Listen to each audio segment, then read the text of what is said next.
guddida madax bannaan ee doorashooyinka qaran ee Soomaaliya ayaa maanta sheegay in doorasho qof iyo cod ah ay 2020 qabsoomi doonto. waxaa la soo bandhigay erebixinta doorashooyinka iyo istiraatiijiyadda guud ee guddida. sidoo kale waxaa furmay diiwaangelinta asxaabta. haddaba diiwaangelinta asxaabtu sidee ayay uga qayb qaadanaysaa doorashada Soomaaliya? wariyaha BBC-da Cali Nuur Salaad ayaa warbixintan ku eegaya.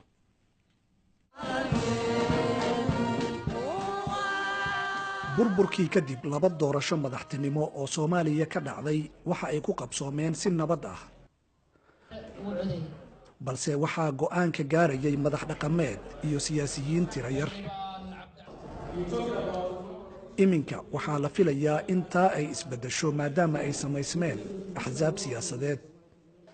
sidoo kale 7 xisbi ayaa si ku meel gaar ah loo diiwaangeliyey. Soomaaliya waxa ay ka soo kabanaysaa dagaalo sokeeye oo ka bilowday loolan siyaasadeed una gudbay gacan ka hadal.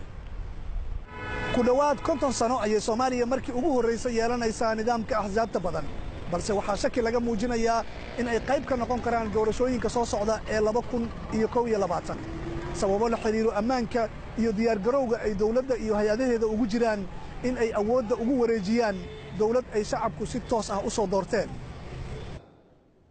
guddiga doorashooyinka ayaa ku dadaalaya in doorashooyinka soo socda ay noqdaan kuwa gaarsiisan heerarka caalamiga ah, sida in dadka oo dhan ay ka qayb qaataan doorashada, in ay ku jiraan axsaabta siyaasadda, iyo in laga dhaxelo dadka laga tirada badan yahay.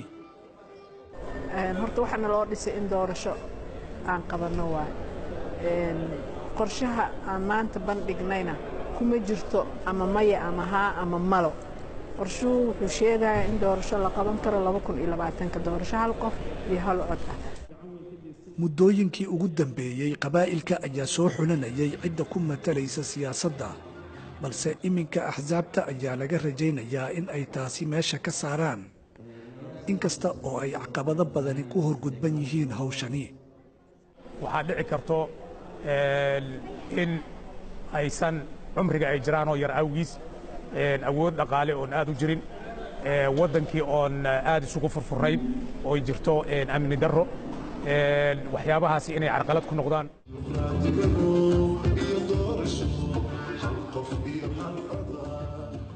Soomaaliya waxaa la filayaa in ay ka dhacdo doorasho qof iyo codkii ah, waxaana indhaha lagu wada hayaa diyaar garowga ku aadan doorashooyinkaasi mustaqbalka. Cali Nuur Salaad, BBC, Muqdisho.